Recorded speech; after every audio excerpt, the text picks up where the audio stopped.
అండి, నమస్తే.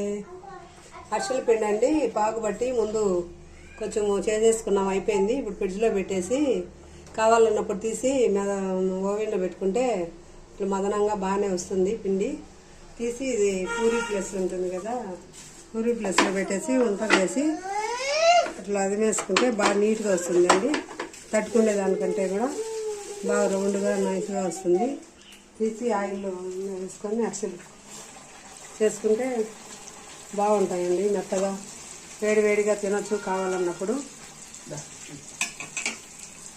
అప్పటికప్పుడు పాకం పట్టి చేసుకోవాలంటే చేసుకోలేం కదా, అందుకల్లా పాకం పట్టేసి పెట్టుకుంటే బాగుంటాయి. చూడు పొంగడం కూడా బాగా పూరీలాగా అలా పొంగుతున్నాయో. ఎత్తేసుకున్నాక కొంచెం ఇలాగే వేసుకుంటే లోపల ఆయిల్ అంతా ఉంటుంది కదా, కొంచెం గిన్నె తీసుకొని ఇట్లా ఫ్రెష్ చేసుకుంటే బాగా ఆయిల్ అంతా వెళ్ళిపోతుంది.